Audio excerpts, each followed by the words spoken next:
sinasabi ni ate, katulad na ito, susugudin daw natin. Eh, Sulungin sila! Gayahin natin ang Nepal, Malaysia! nagkakaroon na ng epekto sa kadahilan ng tamad ng mga Pilipino. Hanggang dakdak lang tayo! Hanggang gusto ko, yung gawin natin! Hindi puro dakdak! Gawin natin kasi kaya natin! Mostly ng problema ng mundo is kung bakit nagagastos ng mga politiko yung pera natin even though nagbabayad tayo ng maayos. Eh, bakit hindi lang kasi nila gawing public talaga yung ginagastos, ay pinagagastosan nila?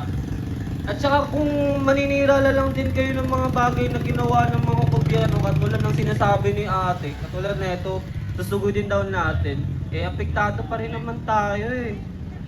Lahat ng mga bagay na gagawin natin, apektado tayo. Pero mas makakabuti kung gagawin nilang pampubliko talaga yung pinagagastosan nila. Kasi wala naman tayong idea kung magkano yung binibigay nilang pera doon sa gobyerno, magkano nakukuha ng gobyerno tungkol doon sa sa pinagagastosan nila. Eh hindi rin natin kabisado kung magkano rin nagastos na rin nila eh. Bakit hindi lang nila gawing pampubliko yung problema ng pampubliko talaga yung pinagagastosan nila? Dapat nakikita to ito yung internet. Tsaka mostly kung bakit naghihirap yung mundo is hindi dahil dahil maggastos yung politiko. Dahil napapansin nyo ba sa panahon ni Ramos, ayun yung kapanahonan ng marami pa magsasaka, marami pa tayong nabebenta dito sa ibang bansa, marami tayong nai-import. Kasi common lang yung magsasaka, pero mostly makikita nyo hindi na tayo magsasaka. Mga employee na lang tayo. Wala na tayong pinagbebentahan. Wala nang ginagawa yung mundo na to para kumita. Hindi na talaga tayo kumikita, nangungutang na lang tayo eh. Kasi wala na tayong binibenta. 'Di ba? Isipin niyo yun, wala tayong binibenta. Nagkakaproblema na tayo dahil wala na tayong nabibentang mga pananim. Hindi na rin naman papansinin yun eh. Kasi mostly isipin ng tao kumita sa mas madaling paraan. Pero isipin nyo, nagkakaroon na ng epekto sa kadahilan ng tamad ng mga Pilipino. Ayun, yun yung masasabi ko talagang mas makakabuti. Gawin nilang pampubliko yung mga ginagastos nila tungkol sa tax natin. Tapos mas bigyang pansin yung tungkol doon sa agriculture. Parang wala naman talagang pumapansin doon eh. Dumadami yung tao. Pero hindi naman dumadami yung pinagkukuhaan natin ng pagkain. Hindi naman dumadami, mas lalo pa nga lumiliit eh. Pansin niyo ba sa Bicol? Mas unti-unti nang ginagawa nilang tourist attraction yun kaysa sa pinagkukuhaan ng bigas. Wala na tayong makuhaan ng bigas kasi bumibili lang tayo sa ibang bansa kaysa tayo lang magtanim. Bakit hindi na tayo nagtatanim? Bakit wala na tayong ginagawa para sa sarili natin?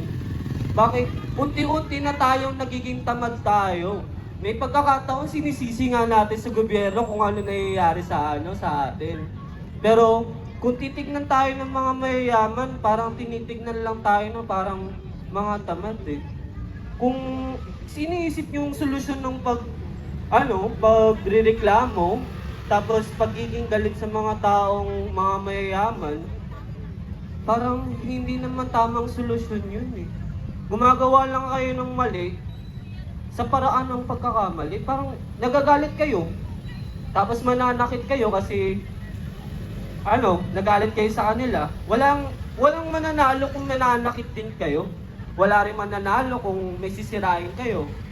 Ang maganda is isipin nyo na lang kung anong magagawa niyong tulong. Kasi hindi talaga mostly nag-iisip ang mga Pilipino. Parang isipin nyo na lang. Basta yun yung point ko, mas makakabuti kung gawin yung pampubliko po yung kinikita ng tax, tapos kung saan nila ginagastos, tapos pagbigyan pansin po ang agriculture kasi wala na po talaga tayo makain.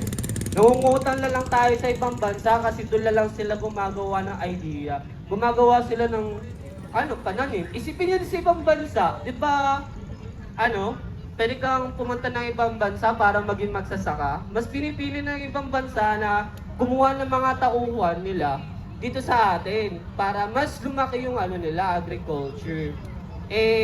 Sa atin, hindi na lumalaki ang agriculture natin, mas lalo pa nga lumilit eh. Tapos, dahil mas madami ng tao doon sa mas marami ng kumikita doon sa ibang bansa, di tayo naman yung bumibili sa kanila kaysa tayo yung bumibili sa sila yung bumibili sa atin. Yun. Salamat. Tulungin sila! Gayahin natin ang Nepal, Malaysia! Kasi kung hindi tayo susulong, hanggang dakdak lang tayo,